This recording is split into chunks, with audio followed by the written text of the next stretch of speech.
You got any closing notes? Are we talking about Grief now? I thought we did. Oh, no. So. Sorry, that reaction was great. There are a couple of approaches that you could have to this ban announcement that I would be fine with. Okay. There's one approach. So set aside at the beanstalk. Like I said, ban that fucking thing. Who cares? It sucks. Yeah, sure. If you wanted to say some of these cards are too hostile towards creatures. Okay. And you banned Fury and Orcish Bowmasters. Okay. Let's say. I'm totally down with that. I would be okay letting Grief go in that world. Okay. Because you take a ton of rate out of the ephemerate type of stuff. And you could make this coherent argument of, yeah, just playing with 1/1s and 2/2s is just too bad because of these cards. And it's suppressing a lot of the metagame space. And the cards also happen to be good in different ways against one another. And so there's this compounding effect of, yeah, you had to play with these. And the cards that are vulnerable to them, you just can't play. Yeah, sure. And that sucks. Okay, yep. That's one approach that I could buy. Okay. The other approach is get rid of both Fury and Grief, which is just, we're sick of this ephemerate undying shit. And the Fury experience is way too oppressive to creatures, and sometimes you're just dead out of the gates.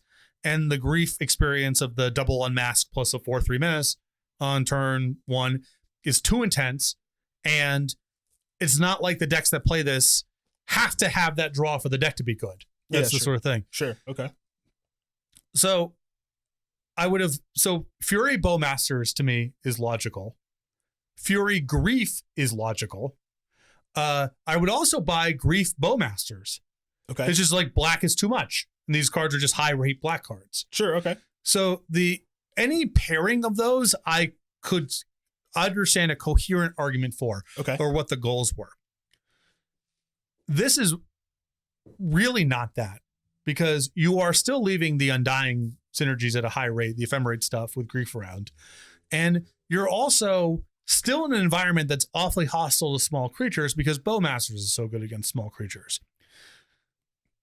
And lost in this announcement, like there's no mention of the fact that Grief Undying on turn 1 sucks.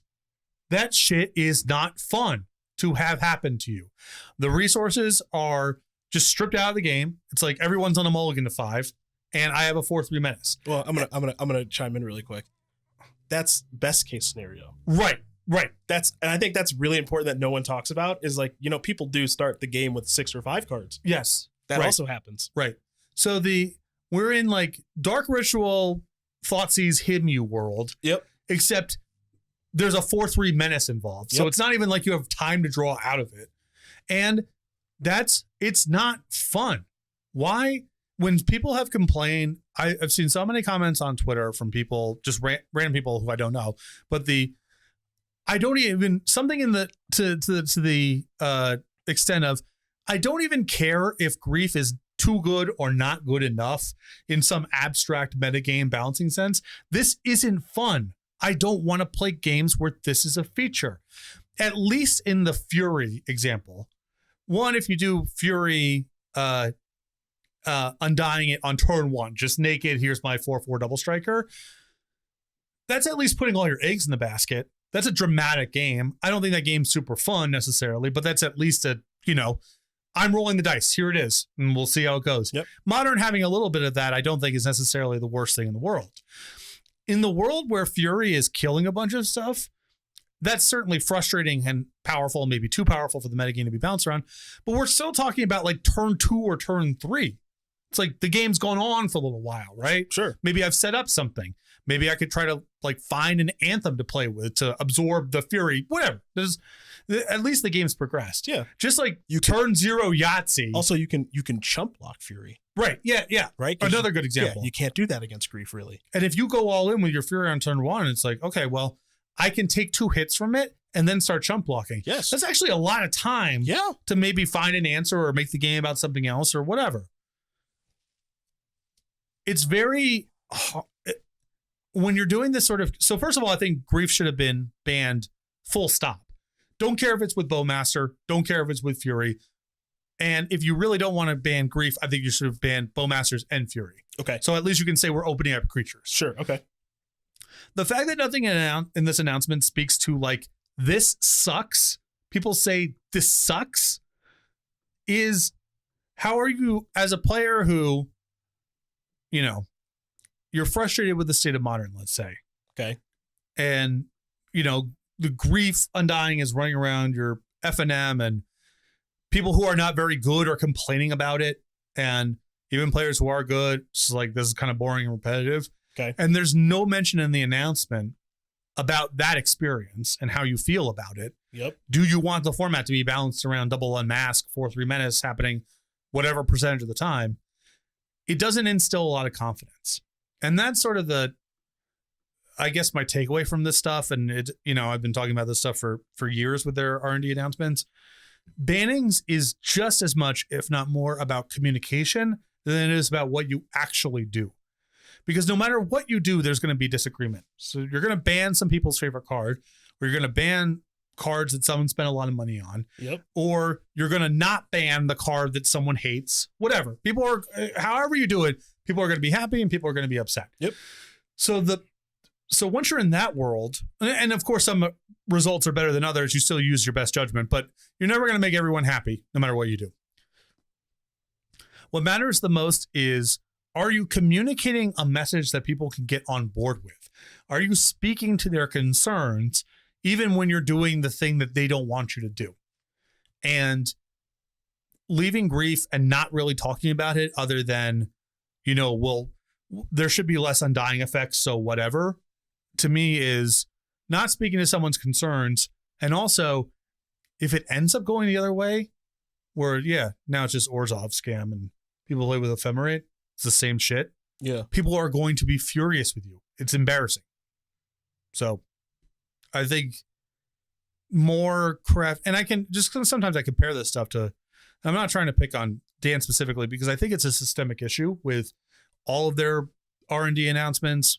Basically, since Aaron stopped writing them, with the exception of the one that Carmen and Majors wrote a couple times ago, which I thought was great, even though I disagreed with bits of it. Compare it to how Gavin messages the stuff. Gavin, there's one ban in fucking Pauper, and he cuts a 15-minute video and writes thousands of words on it. It's like, even if you disagree with Swiftspear getting banned in Pauper, you at least walk away going, that guy gives a shit. That guy is taking his time with it. That guy knows that people are emotionally invested in this outcome, and he is trying to speak directly to the people who are going to be upset about this, knowing that it's whatever he says is not going to fix it, but it's at least going to convey a wisdom and a thoughtfulness that will make you feel okay broadly about the process, even if you disagree with this particular decision. It's like, yeah, it's not, what I'm talking about is not, it's not just me, and it's not an impossibility. You can go back and read what Aaron has written, and you can watch and read how Gavin handles this stuff now. And they are, I mean, Aaron for me is the template. The way that I wrote ban articles back when I was writing for different games, Aaron was my inspiration. That's the person I pointed to and said, the way that person communicates is how I want to communicate. Sure. Like the thoughtfulness, the care, the craft, but still presenting their case in a forthright and positive manner. Great. Gavin does it now. But for whatever reason, something is missing in their core competitive formats when it comes to that sort of messaging. I'm excited for future tournaments, maybe screenshots, who knows what, of just not just the ephemerate grief starts, because you know that's probably coming. Like, and I think your point is very salient about the Orzhov deck didn't have Orcish Bowmaster previously, and that changed a lot. Yeah, it's just not the same. You know, like the Rakdos deck didn't have the ability to just draw step grief you, and with ephemerate, this deck does. Oh yeah, I can't wait. What you got over there? Sorcery, a creature? Yeah. What'd you draw? Did you draw Primeval Titan finally? Put it in the graveyard. Put it in. You're gonna want to put that over there with the rest of them. That's right. And we'll see how next turn goes. Yeah, I can't wait.